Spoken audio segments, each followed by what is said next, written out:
Dans cette vidéo, on va apprendre à faire des démonstrations vectorielles. On va le faire à travers un exercice qui nous donne donc un triangle ABC. On veut placer les points E, I et F tels que le vecteur AE est égal à 1 tiers du vecteur BC. Donc faisons ça. Je vais avoir 1 tiers du vecteur BC. Donc je découpe mon vecteur BC en 3 parties égales et je transfère une de ces parties à partir du point A. Et voici donc le point E tel que AE c'est 1 tiers de BC.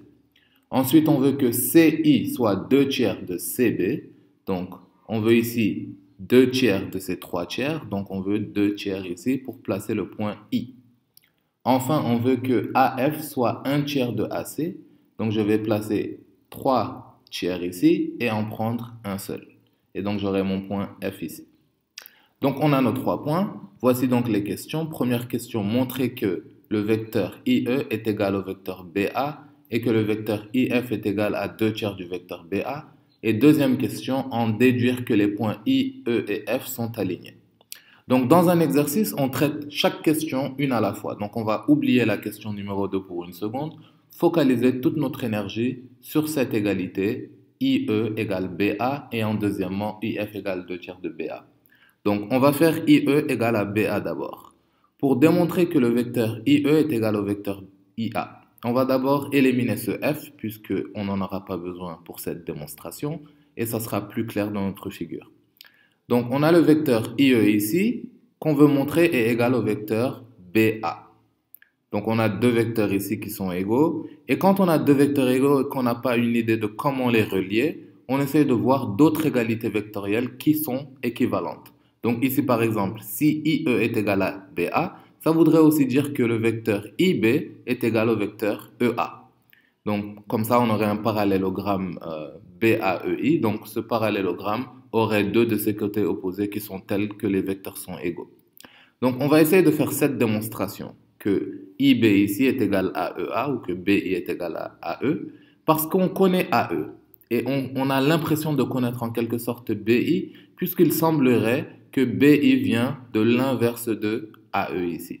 On a dit dans l'énoncé, quand on crée le point E, on a fait de sorte que AE soit 1 tiers de BC. Donc, il est normal que ce BI ici soit exactement 1 tiers de BC. Donc, on va utiliser ce fait. Maintenant, on est prêt à exécuter mathématiquement notre raisonnement. Donc, on sait que BI, c'est BC plus CI. Donc, pour passer du point B au point I, je peux passer par le point C d'abord, puis par le point I. Ensuite, on va remplacer CI parce qu'on connaît. CI, c'est 2 tiers de CB. C'est dans l'énoncé. C'est comme ça même qu'on l'a créé. Et donc, on a ici BC plus 2 tiers de CB. Donc, 2 tiers de CB, c'est la même chose que moins 2 tiers de BC. Donc, j'ai le droit de permuter le délettre si je change le signe. Et BC moins 2 tiers de BC, ça me donne 1 tiers de BC ici. Et donc, 1 tiers de BC, c'est la même chose que AE. Donc, regardez bien l'énoncé. AE, c'est 1 tiers de BC. Et donc, je peux conclure ici que BI, le vecteur BI, est égal au vecteur AE. Donc, conclusion, BIAE est donc un parallélogramme. Et donc, les deux autres côtés parallèles et opposés sont aussi égaux. Donc, on a aussi cette égalité IE égale à BA, puisque BIEA est un parallélogramme. Donc, voici la manière la plus intuitive, en tout cas pour moi, de résoudre cette première question. On essaye de voir si on peut trouver une égalité vectorielle alternative qui ramène donc à cette égalité. Essayons de faire la deuxième question qui nous dit donc de démontrer que IF est égal à 2 tiers de BA. Donc j'ai replacé mon point F ici. On va essayer de montrer que IF ici, donc j'ai IF ici, est égal à 2 tiers de BA de l'autre côté. Donc pour ce faire, on n'a pas un moyen de relier IF directement à BA. Donc on va essayer de passer par un point alternatif, un point intermédiaire. Donc on va faire IC ici. Quand on fait IC plus CF ici, on obtiendra donc IF. Et on sait que IC, c'est 2 tiers de BC, puisque CI, c'est 2 tiers de CB. IC ici sera 2 tiers de BC. Et CF, ça sera 2 tiers de CA, puisque AF fait 1 tiers, donc le restant, FC ici, fait les 2 tiers. Et donc ce vecteur CF fera 2 tiers de CA. Et donc en additionnant ces deux quantités, on peut remarquer qu'on pourra factoriser le 2 tiers additionner BC et CA et on aura l'égalité qu'on recherche. Donc maintenant qu'on a le raisonnement, on va encore une fois exécuter mathématiquement ce raisonnement.